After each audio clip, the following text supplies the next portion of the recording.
Hello! Tonight we're going to have some fried rice for supper. There's a Chinese restaurant that's only about 10 miles from us and it's our favorite, so we go there and they give you so much food. I come out with a little box and I always say to Martin, I could feed 5 people out of what's in this box. And then I'll go, no, I could feed 8. I up it and I up it. Martin is always really nice. You go, uh-huh. But I'm going to show you how you can stretch a piece of meat and make a big batch of food, and how you can even make it bigger for very little. So what I have here is we had pork chops the other night, and there was one left over.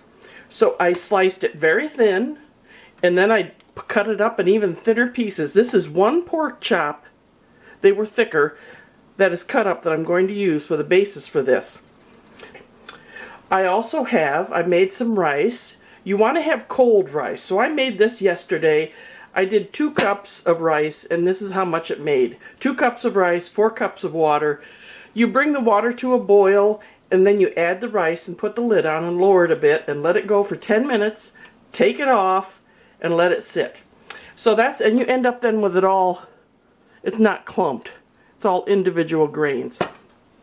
So that's 2 cups of rice that I cooked, and it's cold. I have 2 carrots that I grated. This is about 3 mushrooms I cut up small.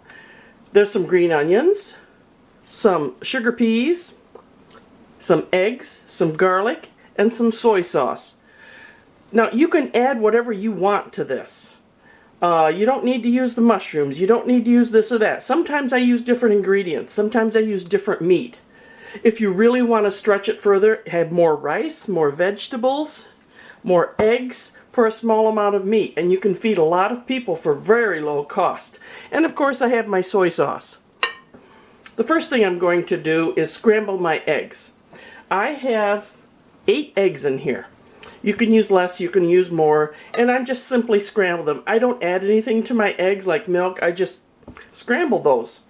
I always give mine a quick scramble in the container, then I'll throw them in a pan that I put some butter in and let them cook.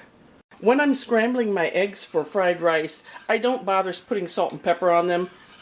I just do this until they cook.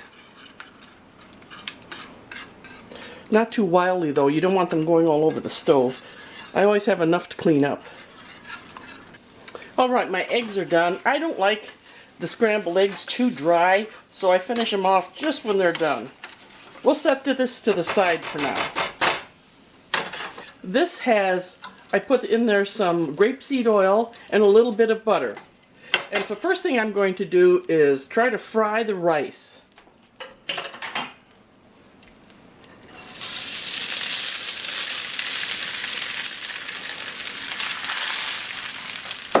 Now you say, that's a lot. You're right. This is how you can make a big batch. So we're going to work on this for now. When you start this, you want your pan hot. You want the oil and butter hot, because then it doesn't just soak up in the rice, it actually cooks it. So be sure and make sure your pan is hot before you start this. We're going to let it cook, and every once in a while I'll stir it. Well, I'm going to call that done. You can hear it sizzling. It has a nice crispness to it. I didn't say that right then. It has a nice crispness to it. I had trouble with that word. So what I'm going to do, and I do it at different times, but I have a large batch here, so I'm going to put my rice in here and then start the veggies. I put some more grapeseed oil in here, and I want to get it warm. That is a secret to a lot of things, letting your pan and your oil get warm. Get hot first, I should say. And how do I know that? Because there's been so many times I haven't done that and I've had a soggy mess. That's how you learn these things. So that is good. Look at that. I'm going to use that. That looks hot enough to use, so I'm putting in some garlic. Just let that infuse. The fancy cook talk is it's infusing the oil. And it smells good too. So now I'm going to add the pork. Now, I do chicken. You can do all manner of meat for this. It does not have to be pork. Any little bit that you have left. So I'm just heating that up a little bit. And then I'm going to add the rest of the veggies. The rice goes back in. Last I will add my scrambled eggs. And the very last, I add my soy sauce. And you do that to however taste you want. I always think it's better to put less on and let people add at the table. There, that's good. I'm going to add some carrots, however many as you want. See, I think that's plenty. I didn't use them all. Some of the mushrooms. And I cut mine up pretty small. I don't like big chunks of mushrooms. I like mushrooms, but not big chunks. There goes my green onion.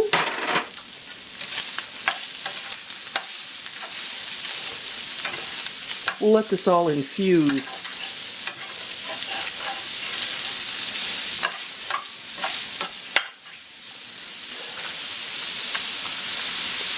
I actually dehydrated some of these peas for Martin's canoe trips, and they worked really well when he did stir fry, when he was canoeing. But he didn't get to go this year. Canada was closed and the United States was closed. Now, my rice goes back in. This is going to be a full pan.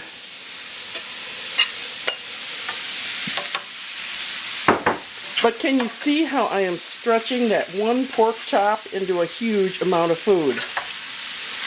I always thought it would be fun to teach a class on how to stretch your food and your food dollar.